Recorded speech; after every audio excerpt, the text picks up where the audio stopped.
Алёкминск продолжает стремительно развиваться. В первую очередь это стало возможным благодаря реализации федеральных программ. Например, долгожданная реконструкция местного аэропорта стартовала в 2021 году и продолжается по сей день. За время работ на территории воздушной гавани наиболее значимым событием для города стало введение взлетно-посадочной полосы. Дело в том, что сейчас полоса, если раньше мы были по месяцу, по полтора закрыты, то сейчас такой проблемы нет.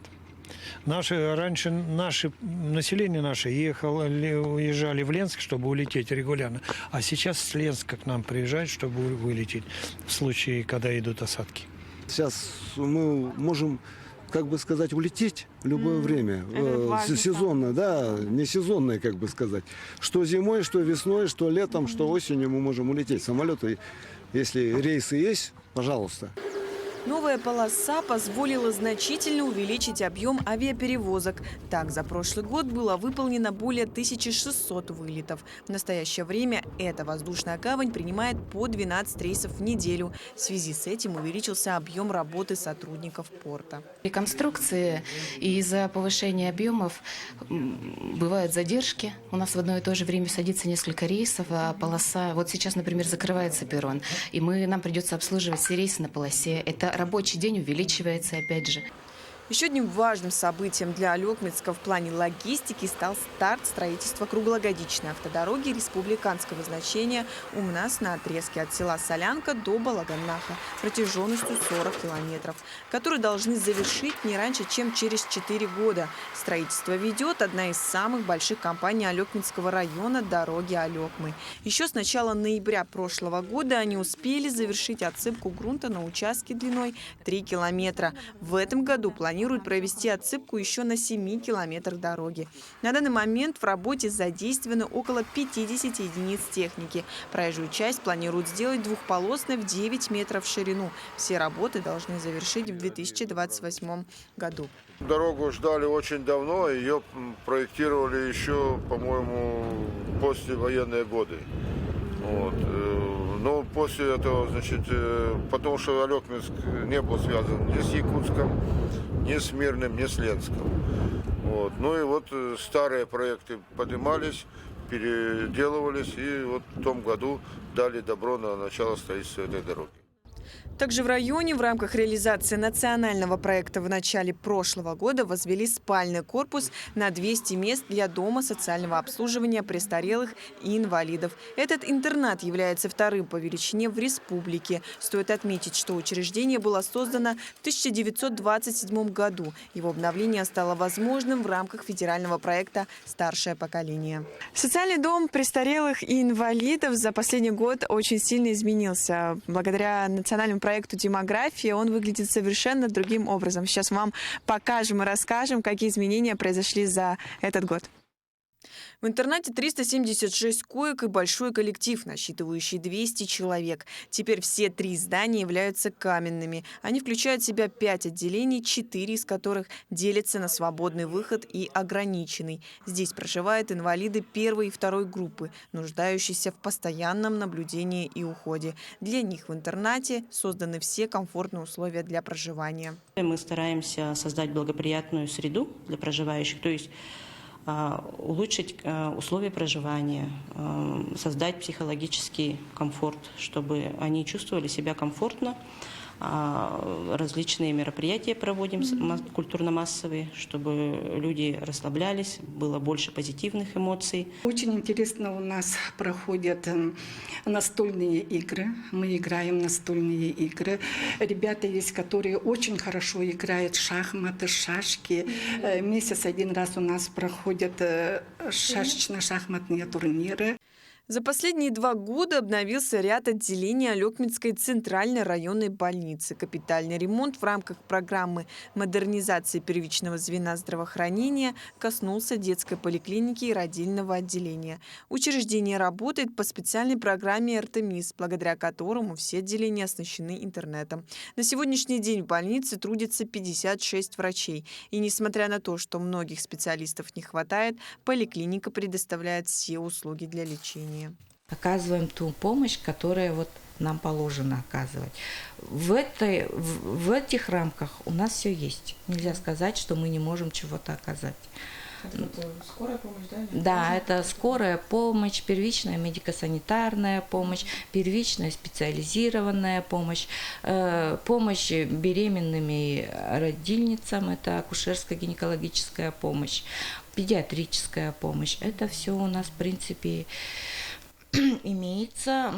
Одним из прорывов в лечении стало открытие в 2022 году первичного сосудистого отделения. С момента открытия учреждение получило медицинское оборудование, к примеру, улучшенные функциональные кровати, прикроватные кресла и тележки для перевозки пациентов, а также аппараты КГ.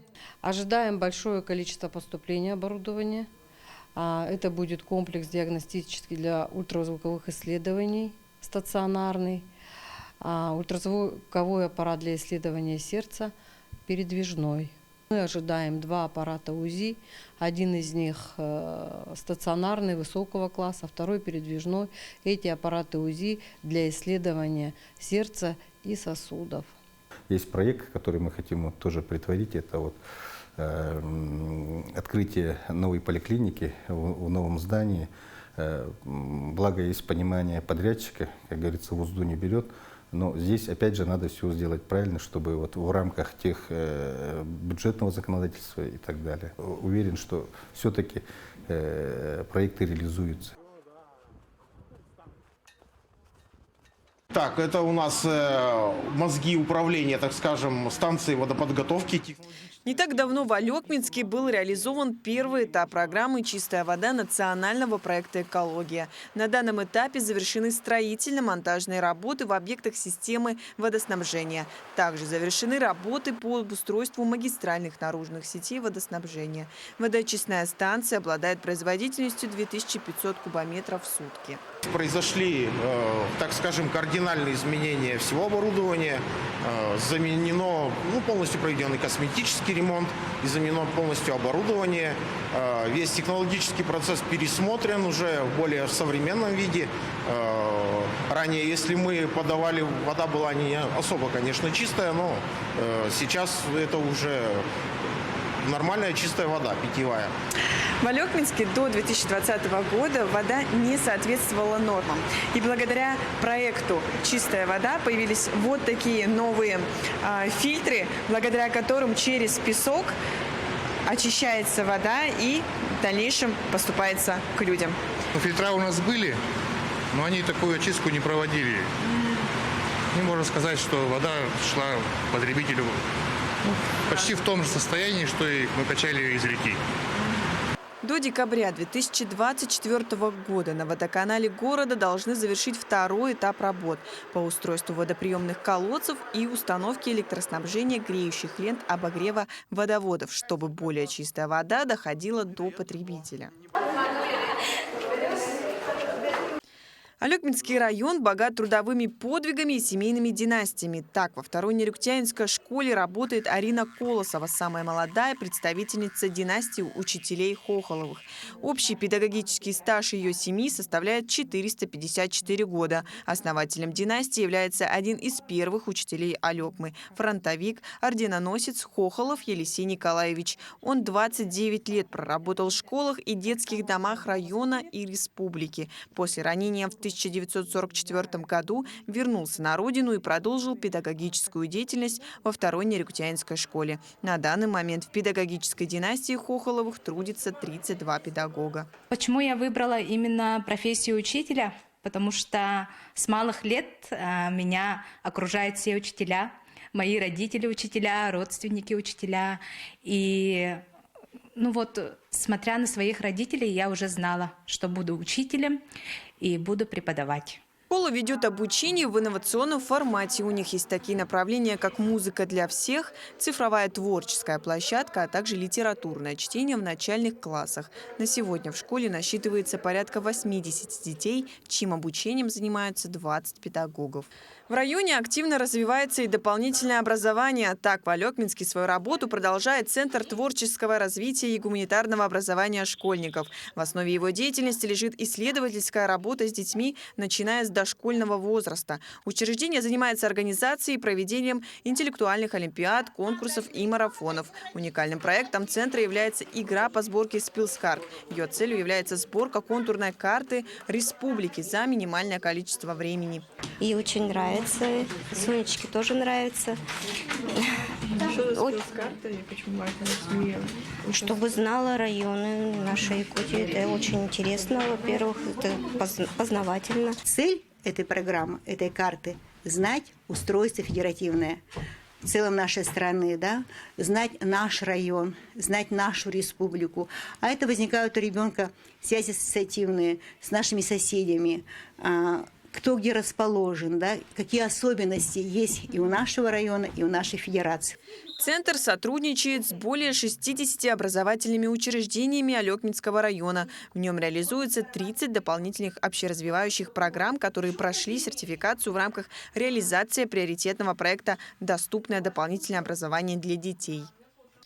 Местные жители гордятся историей своего района. В ней важное место занимают государевы ямщики, представители небольшого субэтноса, выросшего и сословно-профессиональной группы ямщиков, обслуживающих Якутско-Иркутский тракт. Сам тракт представлял собой путь протяженностью 3000 километров, который связывал Якутию с Россией. Работал он круглый год, так как считался государственной дорогой, по которой ежегодно ездили тысячи людей. Вся история становления района тракта предшественников местных жителей хранит местная библиотека. У нас клуб при библиотеке есть.